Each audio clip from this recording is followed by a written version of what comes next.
High friends, welcome back to my channel Dalia রিভিউসের মধ্যে সকলকে ওয়েলকাম জানিয়ে আজ আবার একটা সুন্দর ব্লগ নিয়ে চলে আসলাম। তোমরা সবাই কেমন আছো? আশা করছি ভালো আছো। আমিও খুব ভালো আছি। দেখতে থাকো আজকে একটা নতুন ব্লগ। তো আজকে কিন্তু মকর সংক্রান্তি। তো আজকে কিন্তু সকলের বাড়িতেই খুব সুন্দর সুন্দর পিঠে বানানো হবে। আমাদের বাড়িতেও কিন্তু খুব সুন্দর পিঠে বানানো হবে। তার জন্য মা কিন্তু দুপুর থেকেই তোড়জোড় শুরু করে দিয়েছে। পুরো ব্লগটা তোমরা কন্টিনিউ দেখো, আশা করি তোমাদের ভালো লাগবে। আমাদের বাড়িতে আজকে কী কী পিঠে হবে সব কিছুটা তোমাদের সাথে শেয়ার করবো।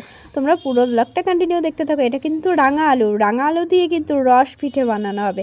সব কিছু তোমাদের সাথে শেয়ার করবো। পুরো ব্লগটা লাস্ট পর্যন্ত সবাই দেখো প্লিজ।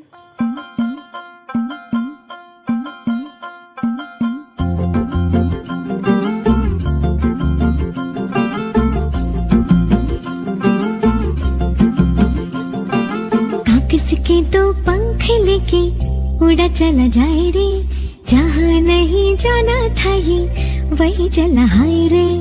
उम्र का ये ताना बाना समझ न पाए रे, जुबां पे जो मोह माया नमक लगाए रे, के देखे न भाले न जाने न दाए रे। दिशाहारा केमन बोका मुंटा रे।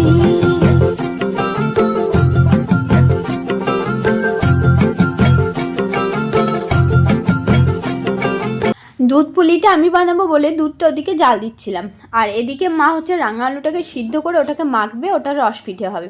তো দুধ পুলির জন্য যে পুলিগুলো মা অল্প মানে কিছুটা তৈরি করেছে, মা বেশিটাই তৈরি করেছে, আমি ওই 4-5টা মতন তৈরি করেছি বড় বড় দেখে। তো এদিকে দুধ পিঠেটা আমি বানাবো, দুধ পুলিটা, আর মা হচ্ছে ওদিকে সব রকম যে পিঠে যেগুলো করবে পিঠে আরও, তো সেগুলো তৈরি করবে। আর তোমাদের কার কার বাড়িতে পিঠে হচ্ছে কমেন্টে জানিও। আর জানি মকর সংক্রান্তি মানে পৌষের শেষে তো সবার বাড়িতেই পিঠে হয়। তো কার বাড়িতে কী কী পিঠে হয়েছে কমেন্টে জানিও। আর সকলকে শুভ মকর সংক্রান্তি অনেক অনেক শুভেচ্ছা। জানি ভিডিওটা একদিন দেরি হয়ে যাবে পোস্ট করতে।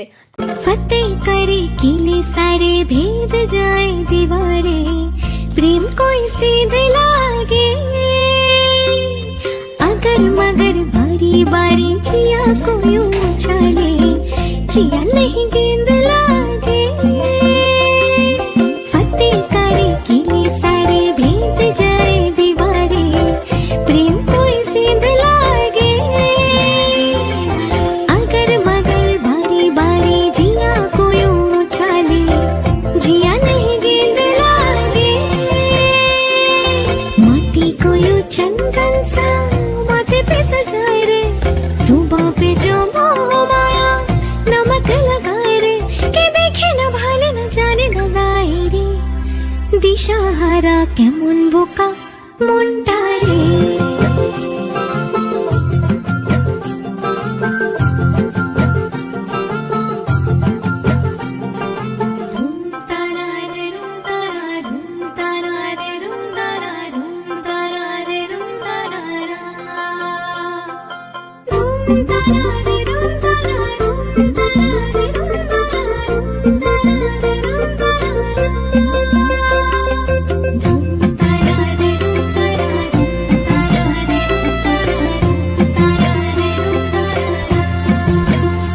দুরকম পিঠে কমপ্লিট হয়ে গেছে তৈরি করা।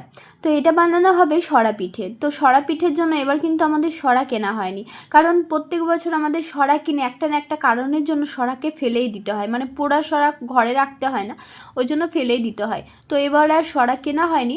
তো তার জন্য মাকে বললাম যে কড়াই বানাতে। তো মা বলছিল হবে না। আমি জানি হবে কড়াই পিঠে, কারণ অনেকে কড়াই কিন্তু বানায়।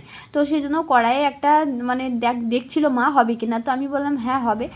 তো প্রথমে একটু তেল দেওয়া হয়েছিল, কারণ যাতে পিঠেটা উঠে যায়।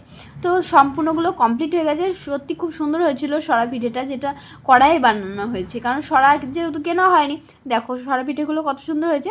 তো এগুলো কিন্তু সবই মা তৈরি করেছে, আর আমি দুধ পিঠেটা তৈরি করেছি, আর এখানে হচ্ছে রস পিঠে। তো আজকে কিন্তু এগুলোই করা হয়েছে।